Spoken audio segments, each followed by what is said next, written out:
Hello and welcome. You're watching Sports Buzz with me, Deepika, your daily half-an-hour window that brings you all the latest news and updates from different sporting arenas. In the next half an hour, we're going to bring you all the latest from the world of cricket, soccer and a lot more. Let's quickly begin with top headlines of the hour. Rahul ruled out of the fifth and final test of India versus England match. Rajat Patidar, Mohammad Siraj and Akashdeep listed in the updated squad. BCCI shares update on Shami's recovery as well. Andy Murray hints on retirement plans, says I'm likely not going to play past this summer.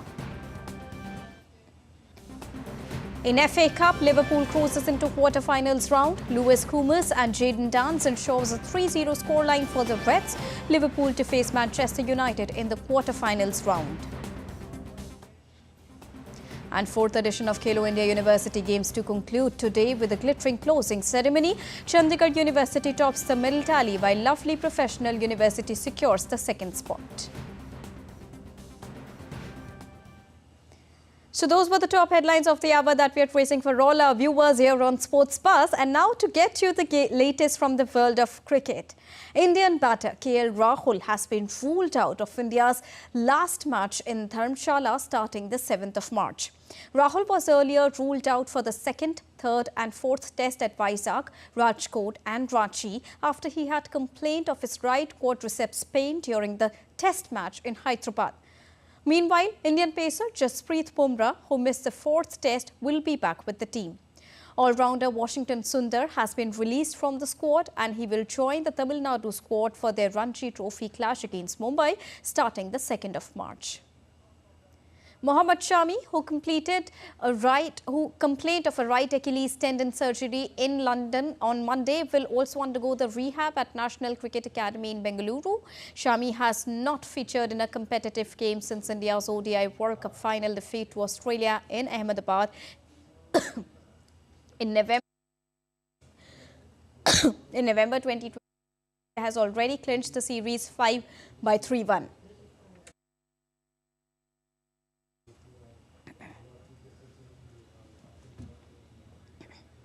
Staying on cricket, the Board of Control for Cricket in India on Wednesday terminated the central contracts of Indian middle-order batter Shreyas Iyer and wicketkeeper Ishan Kishan in what was a big move from the national body. The exclusion of Iyer and Kishan is being seen as a stern message to young players who are unwilling to put in the hard yards in first-class cricket while chasing white ball glory and lucrative IPL contracts. Here's a report that tells you all about this move. Take a look. In a big move, the Indian Cricket Board BCCI dropped Indian middle-order batter Shreyas Iyer and wicketkeeper batter Ishan Kishan from its annual central contracts list 2023-24. The national body removed Iyer and Kishan from the central contract list, despite both of them featuring in India's ODI World Cup campaign last year. The duo were excluded after ignoring the directive from BCCI to play the Ranji Trophy. There were many speculations about the duo being dropped after their reluctance to play domestic red ball competition. Ishan Kishan took a break midway into India's tour of South Africa, after which he was not picked for the T20I series against Afghanistan and the Test series against England. Indian cricket team head coach Rahul Dravid made it absolutely clear that Ishan Kishan had to play some form of the game to make a return to the national team. However, he kept on missing the Ranji Trophy matches for his state team Jharkhand. Dravid had said after the Vizag test, "There's a way back for anyone and everyone. It's not that we rule out anybody from anything. I just don't want to go on laboring about the Ishan Kishan point. I have tried to explain it as best as I can. The point was that, he requested a break. We were happy to give him the break and whenever he was ready. I didn't say he has to play domestic cricket. I said whenever he is ready, he needs to play some cricket and come back, and the choice is his." Shreyas Iyer recently excused himself from a Ranji Trophy game of Mumbai due to a back issue. While Ishan Kishan was in Grade C, Shreyas Iyer was in Grade B of the retainership contracts for the 2022-23 season. Meanwhile, among the other players, Rohit Sharma, Virat Kohli, Jasprit Bumrah and Ravindra Jadeja figured in the A+ category as 30 players were included in the central contracts list. Sixth player are Ashwin, Mohammad Shami, Mohammad Siraj, Rahul, Shubman Gill and Hardik Pandya are in the A category, while Suryakumar Yadav, Rishabh Pant, Kuldeep Yadav, Akshar Patel and Yashasvi Jaiswal have got B category contracts. As many as 15 players have been handed C category contracts list, including the likes of Rinku Singh, Tilak Verma and Sanju Samson. The selection committee has also recommended fast bowling contracts for Akashdeep, Vijay Kumar Vyashak, Umran Malik, Yash Dayal and Vidwat Kavirappa. Akashdeep had impressed on debut in the recent 4 tests against England, which India won to seal the series. Sports Desk, DD India. Former India coach Ravi Shastri on Wednesday backed the duo of Shreyas Iyer and Ishan Kishan to come back stronger after they were excluded from the BCCI central contract. He said, and I quote him here, "In the game of cricket, comebacks define the spirit. Chin up Shreyas Iyer and Ishan Kishan. Dig deep, face challenges and come back even stronger. Your past achievements speak volumes and I have no doubt you'll conquer once again." Unquote. In his next post, Shastri lauded the board for its move to give contracts to fast bowlers, and I quote his post over here. He said, "Big applause to BCCI and Jaisha for the game-changing move with fast bowling contracts, a crucial step in gearing up for Down Under later this year. The emphasis on Test cricket and domestic cricket is a powerful message, setting the right tone for the future of a beloved sport." Unquote. Well, former India all-rounder Irfan Pathan also expressed his support for Ishan Kishan and Shreyas Iyer. He said that he believes that both of them will make a strong comeback on the Indian side. However, the former Indian all-rounder seemed unhappy about the move to deny the central contracts to Kishan and Iyer and not Hardik Pandya, saying that players like Pandya have not been judged on the same parameter and the rules should be the same for each player. Well, Hardik Pandya has not featured in tests since 2018 but secured a place in Grade A, to which Irfan Pathan said, and I quote him here, "They are talented cricketers, both Shreyas and Ishan, hoping they bounce back and come back stronger. If players like Hardik don't want to play red ball cricket, should he end others like him and participate in white ball domestic cricket when they aren't on national duty? If this doesn't apply to all, then Indian cricket won't achieve the desired results." Unquote. So there have been so far mixed responses from the cricketing fraternity on this latest move on pulling out Ishan Kishan and Shreyas Iyer from the central contracts. Now, staying on cricket, Australia scored 279 for 9 after the end of first day in the first test against New Zealand in Wellington on Thursday. Cameron Green powered his way to a remarkable second test century, scoring an unbeaten 103 runs. Initially struggling at 89 for a loss of 4 wickets after being sent into bat at the Basin River, Green took charge of a recovery effort alongside Mitchell Marsh, who contributed 40 runs. Now, displaying resilience, the 24-year-old Green reached his century in the last over, hitting his 16th 4, concluding the day unbeaten at 103, while Josh Hazlewood was yet to score. Moving on in Sports Buzz, now let's get you the latest from the world of tennis. Andy Murray hopes to challenge for a third Olympic gold medal in Paris this year before his retirement. The 36-year-old British player, the only man ever to win 2 Olympic singles titles, has struggled for victories in recent months and is currently ranked 67th in the world. Now, despite a run of poor form and the likelihood that he is just months from the end of his illustrious career, Murray wants to play in Olympic Games before his retirement. 3-time Grand Slam champion Andy Murray won singles golds at London 2012 and Rio de Janeiro 4 years later, but could be in danger of missing out on qualification for the singles in Paris if his ranking continues to slide down. The Scot lost to France's Hugo Humbert on Wednesday. From tennis courts, now let's move on to soccer pitches. Liverpool beat Southampton by 3-0 to set up an FA Cup quarter-final tie with Manchester United on Wednesday. Lewis Coomber scored in the 44th minute before fellow youngster Jayden Dance hammered a brace. Lewis Coomber opened the scoring at Anfield when he collected Bobby Clark's pass and found the bottom corner with a shot that deflected off Saints captain Jack Stephens a minute before the break. Now, after replacing Koeman and his second half, Dance ran on the Harvey Elliott's pass to score with a lovely tinked finish in front of goal. With this victory, Liverpool has now progressed into the quarter-final where they will meet Manchester United. Conor Gallagher scored a last-minute winner as Chelsea snatched a dramatic victory over Leeds United to move into the FA Cup quarter-final round. A thrilling fifth-round tie at Stamford Bridge looked to be heading towards extra time before the England international was free in the penalty area and lifted a finish past Leon Meslier. The win keeps Chelsea's hopes of winning a trophy alive after they lost by 1-0 to Liverpool in the Carabao Cup finale on Sunday. Now, Mauricio Pochettino's side will return to Wembley for the FA Cup semi-final if they win at home against Championship leaders Leicester City in the last 8 in the month of March this year. Staying on soccer, Cristiano Ronaldo has been suspended for one match after appearing to make an obscene gesture following Al-Shabaab's victory. The Disciplinary and Ethics Committee of the Saudi Football Federation confirmed this on Wednesday. After the final whistle on Sunday, social media videos captured Ronaldo cupping his ear before repeatedly making an obscene gesture, with the action appearing to be directed at rival supporters. In the background, chants of Messi could be heard, referencing Ronaldo's long-term football rival from Argentina. The committee said the Portuguese star would have to pay a fine of $2,666 to the Saudi Football Federation and $5,333 to Al-Shabaab to cover the cost of the complaint filing fee. The committee said the decision is not subject to appeal as well. Moving on in sports buzz, now let's get you the latest from the concluding day of KIUG India University Games 4th edition. Well, on the concluding day of the 4th edition of Ashtalakshmi KIUG India University Games, Chandigarh University continues to lead the medals tally with 32 gold medals, 18 silver and 21 bronze medals. Lovely Professional University are at the second position, while Guru Nanak Dev University moved up to the third spot. But when we talk about the track and field events, athletes from the other universities stole the show. Middle distance runner Amandeep Kaur of Punjab University and javelin thrower Jyoti Chaudhary of Devilal University set new games records at the 4th KIUG India University Games in the women's 800-meter event.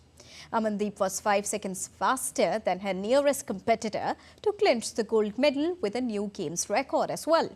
The earlier mark was held by Harmilan Kaur, who had clocked a time of 2 minutes 6.40 seconds in the first edition of KIUG India University Games. Jyoti Chaudhary threw 53.16 meters in her fourth attempt to clinch women's javelin throw gold medal.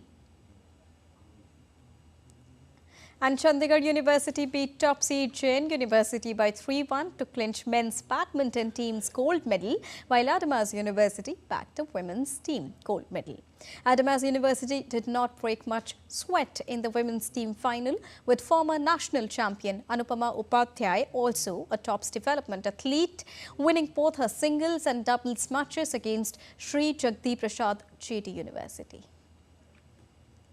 In Yogasan, which is the indigenous sport at the KIUG India University Games, Rashtrasant Tukroji Maharaj Nagpur University backed the gold medal in both men's and women's category.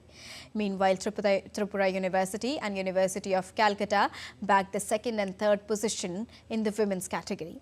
In the men's Yogasan category, Lovely Professional University in Punjab secured the second position, followed by Dev Sanskriti Vishwavidyalaya of Uttarakhand bagging the third position. Now, the young players making a debut in Yogasan showed immense grit and wonderful display at the indigenous sport.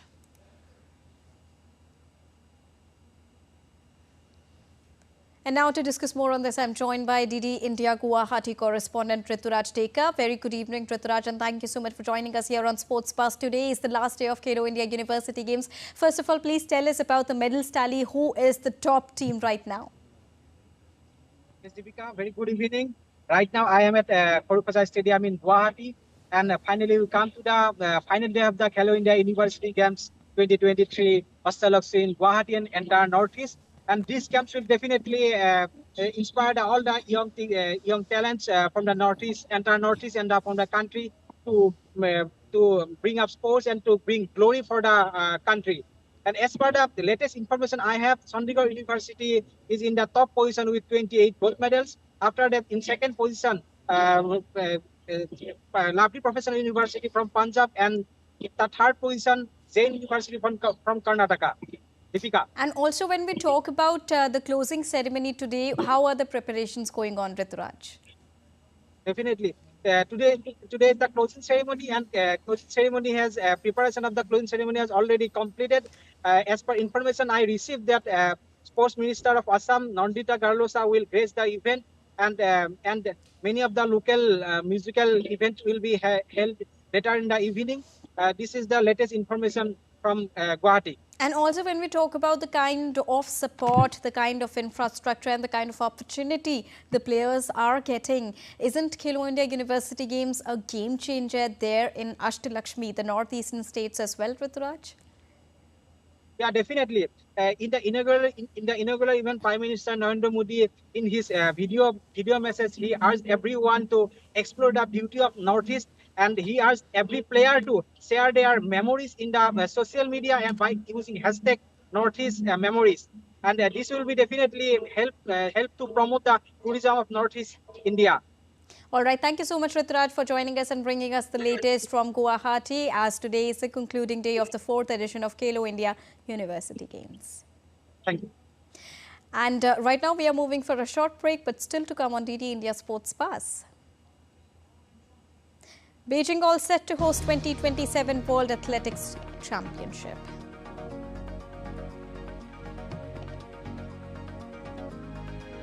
And Red Bull's Formula One team boss Christian Horner cleared of alleged misconduct towards female employee.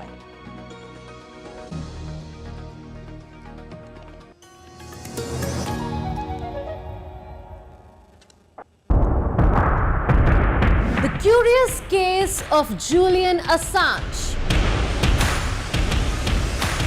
The future of lunar exploration. And the biggest snake discovered in the Amazon rainforests.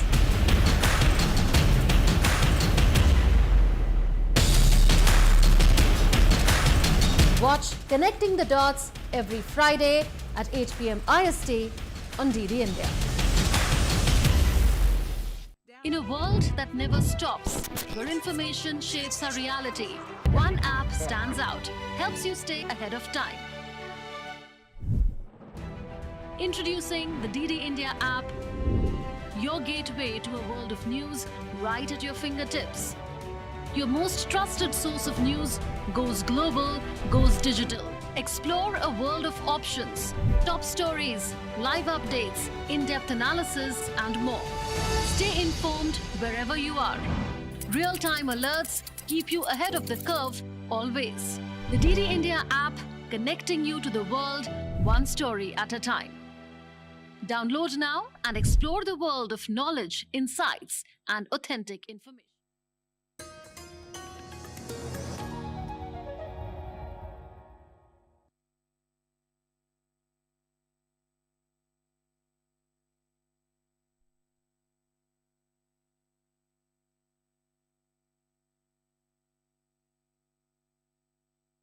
Was made in the 234th World Athletics Council meeting, which was held in Glasgow, marking a momentous comeback for the athletics world to Beijing. Now, Beijing last hosted the event back in 2015, and the Chinese city of Nanjing will host next year's World Athletics Indoor Championships. The last edition of the World Athletics Championship was held in Budapest in the month of August, while Tokyo is all set to host the next edition, which will take place in the 2025 year. Moving on to the F1 tracks now, Red Bull's Formula One team boss Christian Horner has been cleared of alleged misconduct towards a female employee, the Austrian energy drink company confirmed on Wednesday. Now, Red Bull launched an independent investigation earlier this month after a female colleague complained about Horner. According to a Red Bull spokesperson, it confirmed that the grievance has been dismissed. Giving the complaint a right of appeal, Red Bull said it was confident that the investigation has been fair, rigorous and impartial as well.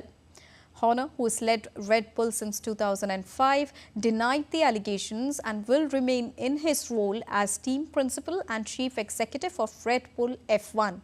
Horner has been at the helm of the F1 team since 2005. Red Bull has won 6 Constructors' Championship and 7 Driver Championships so far. The new season begins on the 2nd of March at the Bahrain Grand Prix. Red Bull on Wednesday released incredible footage of three-time world champion Max Verstappen driving the team's all-new RB20 while being chased around Silverstone by the world's fastest drone. Here's a report that tells you all more about the technology. Take a look.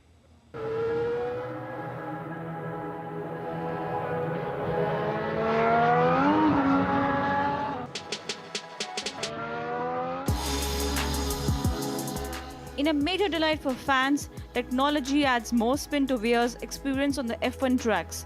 Newly released drone footage that closely followed Max Verstappen as he zipped around the wet Silverstone circuit could be a taste of what's to come for Formula One viewers as new drone technology promises to take the sport more up close and personal. A team known as the Dutch Drone Gods developed a custom-built drone that managed to keep up with the three-time Formula One world champion and captured uninterrupted first-person view footage of Verstappen as he did a full lap at Silverstone in his new Oracle Red Bull Racing RB20. It took the team more than a year to develop the drone, which they say can accelerate 2 times faster than an F1 car and can reach 300 km/h in just 4 seconds, with a top speed of more than 350 km/h. The pilot navigated the drone with a radio controller, with following the light path through FPV goggles that transmit low-resolution footage, giving him a drone's eye view in real time. It's one thing to get a drone that's fast enough to keep up, but then to keep the framing during the full lap and to keep flying around it in an interesting way to capture the shot, that was the most challenging part for sure. The camera angle is adjusted using a foot pedal as it chases the car around the track, capturing footage not previously filmable. We've had a lot of the same shots, over the last few years. So I think now with these drones coming in, and especially this one being so fast as well, being able to keep up with the car, I think, in some particular corners as well, it would be so cool that the drone is like fully following the car as close as possible. So for sure, it's going to be very interesting, to finally be able to show that live to a lot of people. The reigning Formula One champion Verstappen said he hopes the technology can be used to follow more cars more closely around the track and brings fans closer to the action on race day. Sports Desk, DD India. On to India's Pro Kabaddi League now. Pune Pulton secured their spot in the final for the second after an emphatic 37-21 victory over three-time winners Patna Pirates Southern City of Hyderabad on Wednesday. In what was an all-round performance from the Pulton Army, the heroics were led by their able skipper Aslam Inamdar's 7 rate points and Iranian defender Mohammad Reza Shadlu's 5 points. Patna Pirates fought to the very end, but it was Puneri Pulton who earned a big victory in the semi-finals. Pultons lost the final last year to Jaipur Pink Panthers. While in the second semi-final, Haryana Steelers defeated Jaipur Pink Panthers by 31-27 to book a finals clash with Puneri Pultons. The Steelers' first final was the result of a brilliant team performance with their raiding duo of Vinay and Shivam. They will now take on the Pultons for the title on the 1st of March. Two-time Paralympics gold medalist India's Devendra Jajaria on Wednesday filed nomination papers for the President's post in the 9th of March elections of the Paralympic Committee of India. The 42-year-old Devendra Jajaria had won a gold medal each in the 2004 Athens and 2016 Rio Paralympics in F46 disability category. Devendra Jajaria has many firsts to his name. He is the lone Padma Bhushan Award winner among the para-athletes, besides being the lone Indian double Paralympics gold medalist. He was also awarded the Khel Ratna back in the year 2017. He was also earlier conferred with the Arjun Award in the year 2004, Padma Shri in the year 2012. सबसे पहला हमारा एक mission है इस देश में para sports को develop करना और कहीं न कहीं हमारा मकसद है जितने भी हमारे डिस्ट्रिक्ट्स हैं लगभग 700 डिस्ट्रिक्ट में ये पैरा स्पोर्ट्स पहुँचे जितने भी लोग हैं उनों का एक फैसला रहा है कि देवेंद्र झाझड़िया को इसमें प्रेसिडेंट के पद पे आना चाहिए। तो मैं कहना चाहूँगा कि आज मैंने आवेदन किया है और हमारे माननीय प्रधानमंत्री जी का एक संकल्प है 2047 तक विकसित भारत। तो उस श्रेणी में हम स्पोर्ट्स में इतना अच्छा काम करेंगे और आपने देखा होगा कि टोक्यो पैरालंपिक्स में हमने 19 मेडल जीते थे, तो बहुत बड़ी अचीवमेंट थी। लेकिन आने वाला जो पेरिस पैरालंपिक्स है उसमें हम और ज़्यादा मेडल जीतेंगे, इतना अच्छा काम करेंगे हम। And with this, it's a wrap here on Sports Buzz for now, but news and updates will continue here on DD India. So don't go anywhere. Keep watching and keep tracking DD India for all latest news and updates from the country and the world. Thank you so much for joining us right now. Namaskar.